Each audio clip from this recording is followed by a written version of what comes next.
du coureur allemand. Ça se bat dans la roue notamment on aperçoit Romain Bardet en 4-5e position du côté de la formation Katusha. Ça remonte.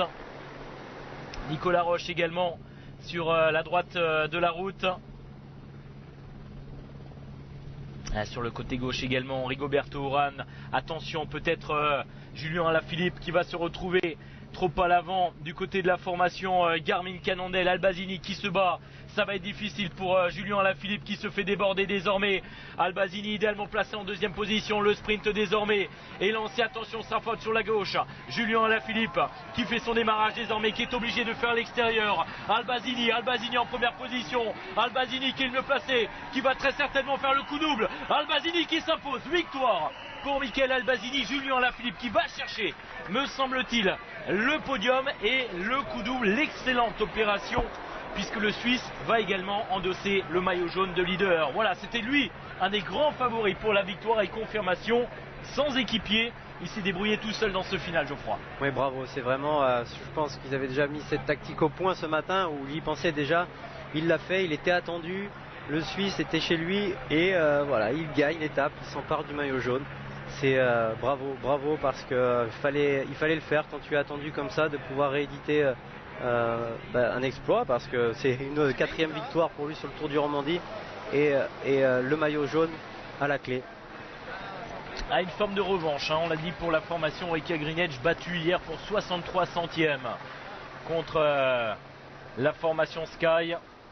On n'a pas été épargné du côté de l'équipe Sky aujourd'hui, entre les crevaisons, celle de Geraint Thomas. On va revoir ce sprint notamment, et Albazini qui vient se repositionner sur la gauche pour reprendre l'aspiration avant de lancer son sprint. Et oui, finalement on avait oublié Nathan Haas qui va très vite aussi, et ils ont bien travaillé l'équipe Garmin Cannondale. Et là forcément, s'il avait fait le choix de rester côté barrière, je pense qu'il aurait pu perdre. Regardez Julien Alaphilippe qui est obligé de faire l'extérieur là pour faire son sprint, et il a quand même du punch, parce qu'il va venir chercher une place, voilà, remonter, mais ça ne suffit pas pour Michael Albazini qui est très puissant dans ses derniers mètres. Voilà, puissant incontestablement, puisque même le coureur de la formation YAM et me semble-t-il du côté de la formation YAM, c'est on va attendre, je vais pas me prononcer, on va attendre tout simplement.